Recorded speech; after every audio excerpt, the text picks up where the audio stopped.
Mercredi 11 février 2009. Passe moins de temps devant ton ordinateur et plus de temps en ma présence. Je t'attends ici. Je désire tant te voir devant moi. Je veux te donner tous les signes de mon amitié que mon cœur a préparés pour toi et pour personne d'autre. Mais pour cela, tu dois venir à moi. Suis les inspirations de ma grâce.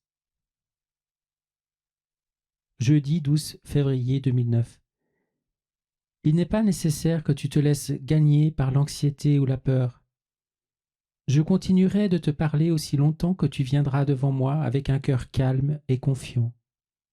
J'ai encore beaucoup de choses à t'enseigner. Je veux te former dans les domaines de la pureté, de la charité, de la miséricorde envers tes frères prêtres et de l'adoration ininterrompue que je désire de toi. Attends-moi, viens à moi. Ouvre-moi ton cœur et je t'ouvrirai mon cœur. C'est l'une de mes douleurs les plus poignantes, que je doive rencontrer des cœurs qui me restent fermés, même parmi mes prêtres bien-aimés, les amis que je me suis choisis. Comment puis-je être l'ami de celui qui me ferme son cœur, qui fuit ma présence, qui ne supporte pas de demeurer en silence dans le calme, seul avec moi et pour moi? Même pour toi, cela reste un combat. Il y a tant de choses de moindre importance qui te retiennent au loin, qui accaparent ton temps et qui font obstacle à ton retour auprès de moi. Apprends à reconnaître ces obstacles pour ce qu'ils sont. Certains viennent de toi-même, d'autres sont l'œuvre du mauvais, d'autres encore proviennent des soucis ordinaires de la vie dans un monde qui a oublié comment être dans le calme en ma présence. Qu'aucune de ces choses ne t'arrête. Apprends à venir à moi sans délai, généreusement et avec joie. Je t'attends dans le sacrement de mon amour et tu ne seras pas déçu en venant à moi. C'est vraiment tout ce que je demande aux âmes, et particulièrement à mes prêtres, qu'ils viennent à moi, et je ferai le reste. Vendredi 13 février 2009.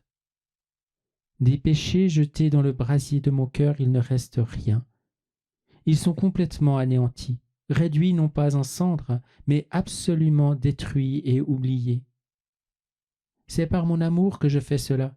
Lorsqu'une âme chargée de péché, même de péché contre ma divine personne, mépris, blasphème et sacrilège, vient à moi avec un cœur brisé et repentant, mon amour enveloppe cette âme et la purifie dans mon sang. Je suis le Sauveur. J'exècre le péché et ses ravages dans mes créatures. Le péché qui m'est donné cesse d'exister. Il disparaît à jamais dans l'océan infini de ma miséricorde. Mais le péché auquel on s'attache, que l'on garde près de soi, devient un poison, un cancer qui se développe, détruisant l'organisme spirituel que j'ai conçu pour la sainteté et la béatitude éternelle. Je veux que mes prêtres me donnent leurs péchés, je veux tous leurs péchés, parce que j'en ai déjà payé le prix pour eux. Pourquoi mes prêtres devraient-ils circuler chargés de honte et handicapés par le poids des faiblesses qu'ils portent en eux? Tout péché qui m'est donné disparaît, et pour chaque péché donné, j'accorderai une grâce en retour. C'est l'échange que je propose aux âmes. C'est l'échange que j'offre à mes pauvres prêtres. Tu as vu comment je le fais. Tu peux attester de la beauté de cet échange dans ta propre vie et dans la vie du Père N. Il suffit de me soumettre vos péchés. En retour, j'accorde une abondance de grâces, des grâces précieuses qui sanctifient l'âme et donnent aux vertus de pousser là où précédemment il n'y avait qu'un désert hanté par les ombres du vice. Je veux que mes prêtres soient les premiers à faire l'expérience de l'immensité de ma miséricorde. Je veux qu'ils soient les premiers à faire l'expérience de cet échange entre le péché et la grâce, l'obscurité et la lumière, la maladie et la santé, et entre la tristesse et la joie. Qu'ils viennent à moi dans le sacrement de ma miséricorde, et qu'ils me recherchent ensuite chaque jour, et même chaque heure, dans le sacrement de mon amour, la très sainte Eucharistie. Là je les attends, là se trouve tout ce que leur cœur désire. Je suis Jésus. Il m'appartient de sauver, de guérir, de vivifier et de rendre belles aux yeux de mon Père les âmes qui consentent aux opérations de ma miséricorde et à l'action secrète de l'Esprit Saint.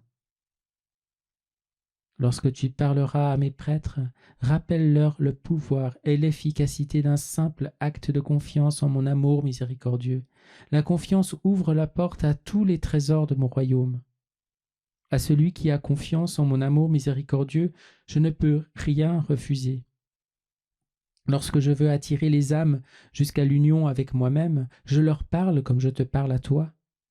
Mes paroles ont pour effet de réaliser l'union de l'âme avec moi dans un silence qui est tout amour et désir. Je veux être désiré. Je veux que les âmes brûlent du désir de m'être unies. Ma parole produira en toi un tel désir, et je le satisferai. Fais connaître les écrits de ma petite Josépha aux prêtres que je t'indiquerai. Ils y trouveront un remède, un réconfort et une source de confiance en mon amour miséricordieux. Ces pages ne sont pas pour tout le monde, tous ne sont pas suffisamment humbles pour entendre le message de mon cœur. Mais ceux qui sont brisés, les blessés, ceux que le péché a dévastés, les comprendront et ils se réjouiront du message de mon amour. Note: Sœur Maria Josefa Menendez était une religieuse catholique et une mystique, née à Madrid mais qui est entrée à l'âge de 29 ans dans la Société du Sacré-Cœur de Jésus à Poitiers. En tant que sœur coadjutrice, elle a passé sa vie religieuse à accomplir des tâches subalternes telles que le ménage et la couture, et rares étaient ceux qui savaient qu'elle recevait de Jésus des visions et des révélations, qui furent publiées après sa mort sous le titre « Un appel à l'amour ».